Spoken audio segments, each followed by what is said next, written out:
Okay, yes, you can hear me. Perfect. So thank you so much for coming. As you can probably see, I'm actually not Howard Steen. Howard Steen, unfortunately, came down with COVID as of yesterday. So yeah, I'm jumping in last minute. So very nice to meet you.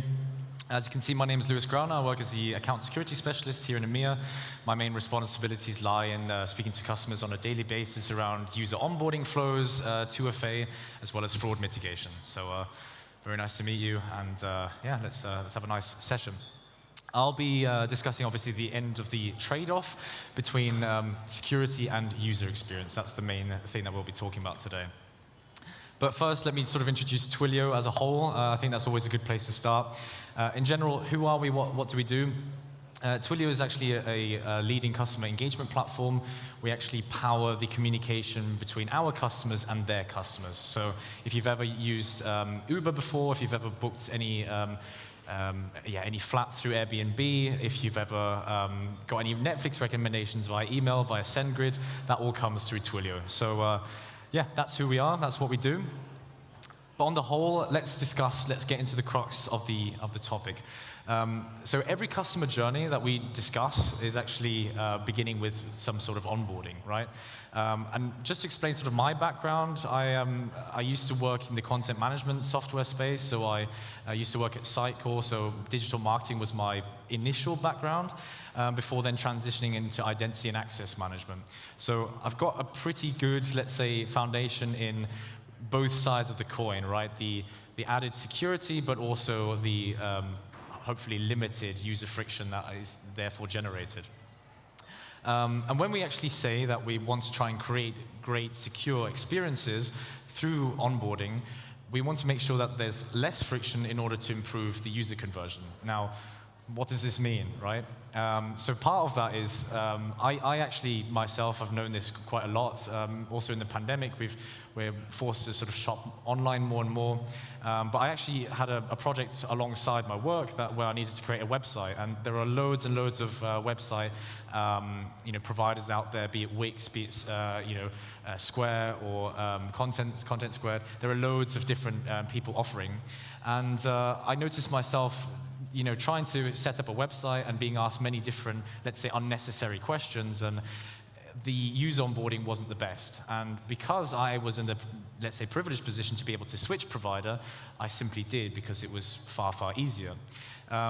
So this is what we're talking about, right? It's so easy right now in the modern world, where the customer is the king, to be able to just switch provider at an instance whenever the experience is not, the best. So I noticed this myself. And this kind of actually segues into what we see in the stats. So, as you can see, 42% of users actually abandon the creation of their sign-up process when they realize that the user experience is not fantastic, right? And I know this myself. I've been guilty of this many, many times. And also, on the flip side, the highlight that you should really be looking at is up there. 86% of new customers actually stay loyal to brands if the experience is good enough, right? And I learned this through my time at Sitecore as well, through the CMS space. So that's kind of the silver lining, right? There's a place to strive towards. And especially, as I said, in the pandemic, we're constantly having to shop online more and more. It's less, brick and mortar stores, and we're creating far more accounts. Meaning that, it's hard to keep a good oversight of what we're doing. You're constantly creating new usernames and passwords, and sometimes that just isn't enough. But that's the sort of onboarding side, and that can be tricky in its own right. But there's another more severe problem that we should really discuss, and that's fraud. All right. So as I mentioned in my intro, I deal with fraud on a regular basis. Unfortunately, I'd love to deal with less of it, but it's just the matter of fact. And obviously, the pandemic has exacerbated things. Right. A lot more people are online. They hadn't got the chance to go to brick and mortar stores. Therefore, if you're not as tech savvy, you might actually run into some issues, be it social engineering, phishing, account takeover. All of these issues can be a huge problem. And as you can see, there's been a 46% increase in fraudulent digital transaction attempts, and the losses have been phenomenal. So this is only becoming more of a problem, and it's a problem in its own right in two different ways. right? On the one side, there are the customers who are going onto the websites, they're trying to register, they're trying to buy things. But then if they're, like, let's say I've actually spoken to marketplaces before, or companies that sort of list properties on their website.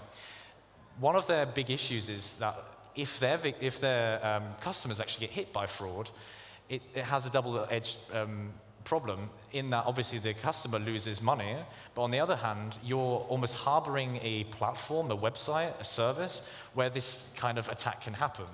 Meaning that if you run into those issues, you're actually going to have customers that might not want to use your platform, especially on marketplaces, or maybe even dating websites where some men are believed, or women are believed into thinking that they're speaking to someone that actually has a genuine romantic interest, but in fact is only maybe scamming them out of money, right? So this is the huge problem. It's reputational damage, it's obviously money that's going missing. So obviously, understanding that securing the user onboarding is critical.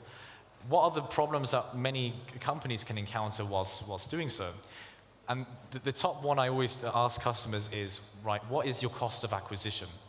Now, stats actually show that startups in particular, if let's say they receive 100 million in funding in the early stages of them trying to launch their product, they will actually spend 70%, i.e. 70 million, just to acquire people onto their websites, onto their services. Meaning that if you then see churn of those people that actually finally do reach your website, that this is actually financially catastrophic, right? You want to ensure that when someone comes to your website, that they're actually buying, that they're using your services. And if they don't, you're losing even more money. So this is hugely important. User abandonment is something that we obviously discussed. This can be hugely problematic too. Now, incentive abuse fraud, I've got a bit of a funny story. So I'm actually half English, half German, but I used to live in the UK for several years. And I really enjoyed 2018 because the World Cup was in full flight. We were really enjoying life. And I'm not a gambling man, but I took my chances and signed up to many different websites that were just allowing for an email and a user and a password to register myself. So what did I do? I went to all these different gambling sites and essentially registered myself for free and received free credits, i.e. incentive. And I basically just started, putting some bets on some games, and I made essentially free money. I think it was up by 100 quid by the end of the World Cup, and it was not money I invested. What I'm trying to say is there are many different scenarios where this can happen. If you're, let's say, a financial services company and you're saying, hey, if you're a new user and you're buying stocks for the first time, you get maybe a $50 sign-up bonus. So really what I'm trying to say is here, if you offer incentives, you need to make sure that the way in which someone actually signs up to your website is unique, right? Emails, they can be faked very quickly. Social media profiles, the same. Facebook, Instagram, very easily manipulated. And the last one that sometimes customers don't really think about is increased operational cost. If I'm someone who cannot register to a platform, if I can't log in, if I can't maybe even do some transactions, because something is going wrong, I'm not receiving my one-time passcodes, or maybe the website refreshes annoyingly, I'm going to reach out to customer support, I'm going to log a ticket, that's going to in turn generate cost for you as a company. And nowadays everyone likes to leave reviews. Now, mostly we're people who, if everything works fine, we don't leave a single review because we're just happier. If something doesn't go quite as planned, we like to moan and complain. So leaving a review or writing something in the FAQ section of your website that might be a bit bad for your reputation is something that you also want to avoid. So let's get to the crux of it, right? Let's explain why I'm here, and discuss how we can sort of balance the trade-off between a supreme user experience, but also by adding certain protections. And Howard, who would have been presenting to you today, he actually had this very unique use case that I thought was really fitting. And he basically described the US custom process. Now, I've been to the US only 3 or 4 times before, but essentially what he tries to make the similarity to is for real users that have to register themselves to this so-called TSA, pre-approved process. they can use data signals on the websites to essentially review whether or not your behavior on the website is realistic, is it normal, is it not bot-induced. If so, they make it easy for you to just fly through the process very, very simply. And for those where they can maybe see that there's some sort of nefarious activity going on, they make it harder by adding comprehensive checks. So we kind of want to do the same. We want to kind of get away from email and passwords, and shift to something that's a little bit more tricky to hack, but also that is connected to data points that give you more informed business decisions. And one way of doing this is mobile identity, right? So switching away from email and password, from social media profiles, all the way over to telephone numbers. And one way that we're actually doing this right now is we're getting more and more access from mobile network operators globally. And what they are doing is they're giving us access to their APIs in a privacy-first approach, so it's all GDPR compliant, in order for us to be able to cross-reference data that someone inputs in their user journey in the first registration phase, i.e. name, address, last name, telephone number, and email, for example. And all of these things can be cross-referenced with an authoritative source, maybe the telco provider themselves, credit bureaus, governments, to basically see, are the records that you have on file comparable to what the user has actually inputted into the website. And this is why, because we have more access to this data, we're getting more and more smart about how we can onboard our users. And essentially what we want to do is, we want to find out, is this person real? Are they trustworthy, right? That's a huge one. And are they actually who they say they are? Now, I might need some support from the back for a few slides to come. But I've explained the problem. Now let's try and get to the solution of it. Just check the time quickly just to see. Perfect. So, with all of these problems going on, what we do at Twilio is we try to offer APIs. We just try to offer solutions that are very easy to use. And as you can see, the two main ones that we wanted to discuss today are Lookup and Verify, and how they can sort of help you guys in those use cases. And I can actually show you from this example, if I can get some support from the guys at the back. What I will be showing you here is a comparison between typical SMS OTP flows, which you all know and love, right? And a new way of actually authenticating, which we will be doing more and more nowadays. And this is called silent network auth. And this is the one where I say, if you are registering as a first-time user within the app, there is no code to input. All it will do is it'll allow you to pass through by doing checks with the authoritative source of whether the telephone that is going through the app of the company actually has a SIM card with the telephone number behind it. Meaning in the registration phase, if they give the wrong telephone number, if they give a VoIP number, for example, you can detect this and the person is automatically blocked. So if I could just get some support from the back, if you could play the left video first, and then we can show you the right video. So, as you can see on the left, very, very standard, I'm going into the app, and then I register as a new user, type in all of my details, I confirm, I register, and I get to this new page. And then I can choose my preferred method of authentication, how to receive the OTP code, in this case WhatsApp, and there you go. That's all you need to do. If you could just pause there, please. And essentially, that's all there is. But what I'm trying to say is, you've also, as a user, you've got to input that code. And this is the critical thing. In this flow, you could technically go to a website and use a number that they are offering and just copy and paste it, because there's no way of showing on the e-commerce platform that you're on, let's just say it's Zalando or Adidas, I don't know. If they're trying to register your telephone number, you could just go to a website, copy and paste the number in, and then on the website, it gives you the code. You put that in, but there's no way of actually coupling the user to their real telephone number.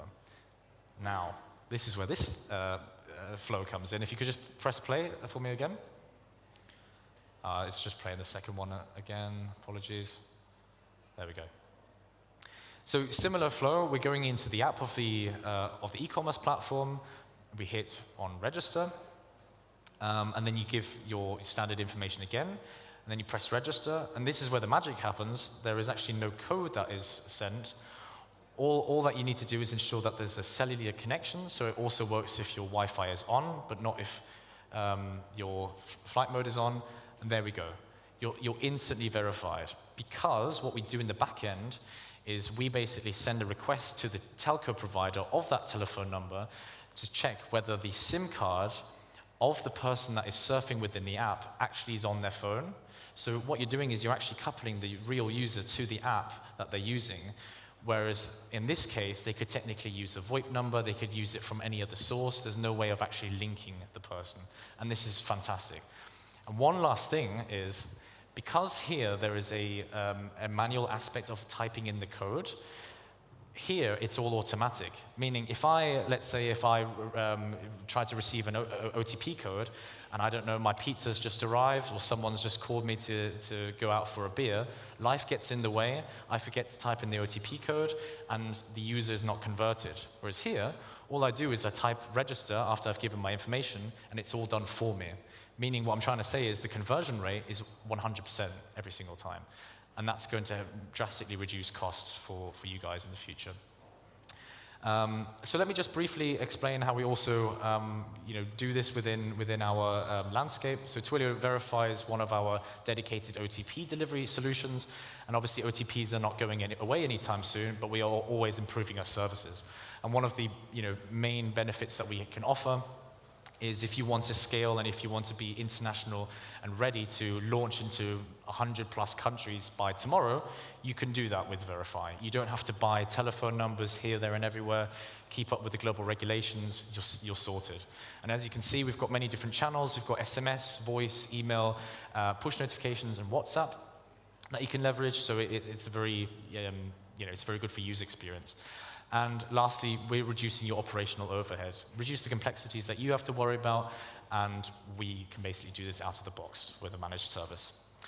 And lastly, to describe Lookup, this is the API that we use with customers on a daily basis for them to collect data behind telephone numbers before an action is even made. So if you can find out whether someone's trying to register using a VoIP number, or if they're trying to register using a landline versus a mobile number, you can make more informed business decisions on how you want to onboard that user. Let's say if they want to sign up using a landline number, you can send a voice OTP because an SMS OTP wouldn't work. All of these different things are worth considering.